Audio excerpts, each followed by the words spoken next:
Hi friends, നമ്മൾ ഇന്ന് ഉണ്ടാക്കാൻ പോകുന്ന റെസിപ്പി ലാലേട്ടൻ സ്പെഷ്യൽ ഡിസേർട്ട് എന്ന പേരിൽ ട്രെൻഡിൽ പോയിക്കൊണ്ടിരുന്ന ഒരു ഐറ്റമാണ്. നമ്മളതിപ്പോഴാണ് ട്രൈ ചെയ്യണത്. ഇതിന് മെയിനായിട്ട് വേണ്ടത് നേന്ത്രപ്പഴമാണ്. നേന്ത്രപ്പഴം നമ്മൾ ഹാഫാക്കിയതിന് ശേഷം അത് സ്ലൈസ് ചെയ്ത് മാറ്റി വയ്ക്കുക. പിന്നെ നമുക്കിതിലേക്ക് മെയിനായിട്ട് വേണ്ടത് നാളികേരം ചിരവിയത്, ഒരു അരമുറിയുടെ നാളികേരം മതിയാവും. ഈ നാളികേരം ചിരവിയത്, പിന്നെ വേണ്ടത് ജാഗറി പൗഡർ, അങ്ങനെ മേടിക്കാൻ കിട്ടും. അല്ലെങ്കിൽ പിന്നെ നമ്മുടെ ശർക്കര ചീവിയത് അതിൽ മതി. ആദ്യം തന്നെ നമ്മൾ നെയ്യിൽ നേന്ത്രപ്പഴം നെയ്യ് ഒഴിച്ചിട്ട് അതിൽ വറുത്ത് കോരി വയ്ക്കുക. ഒരു ബ്രൗൺ കളർ ആവണ വരെ മറച്ചിട്ട് നമ്മൾ വറുത്ത് മാറ്റി വയ്ക്കുക. ശേഷം നെയ്യിലേക്ക് നാളികേരം ചിരവിയതും ഈ ജാഗറി പൗഡറും കൂടി മിക്സ് ചെയ്യുക.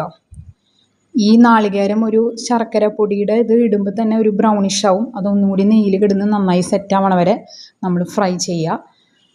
അതിലേക്ക് നമ്മൾ വറുത്ത് മാറ്റി വെച്ച നേന്ത്രപ്പഴം കൂടി ഇട്ട് നന്നായി ആ നെയ്യിൽ കിടന്ന് നന്നായി മിക്സ് ചെയ്യും. അത് കൂടുതൽ സെറ്റായി വരുന്നത് നമുക്ക് കാണാം. അതിൻ്റെ കളറൊക്കെ മാറി അതൊരു നല്ല ഒരു കളറായി മാറും. അതിനുശേഷം നമ്മൾ ഇതിലേക്ക് വാനില ഐസ്ക്രീമാണ് ചേർക്കണം. പിന്നെ നമുക്കൊരു ഏലക്കയുടെ ഫ്ലേവർ ഇഷ്ടമുള്ളവർക്കാണെങ്കിൽ ഈ സമയത്ത് ഏലക്കയുടെ പൊടി കുറച്ച് ചേർക്കാം. പിന്നെ ഒരു ഭംഗിക്ക് ഹണിയും ചേർക്കാം. ഇത് സ്വാദിഷ്ടമായ ഒരു ഡിഷാണിത്. നിങ്ങളെല്ലാവരും ഇത് ഉണ്ടാക്കണം. മസ്റ്റ് ട്രൈ ആയിട്ടാണ്. മറക്കരുത്. അഭിപ്രായം പറയാം.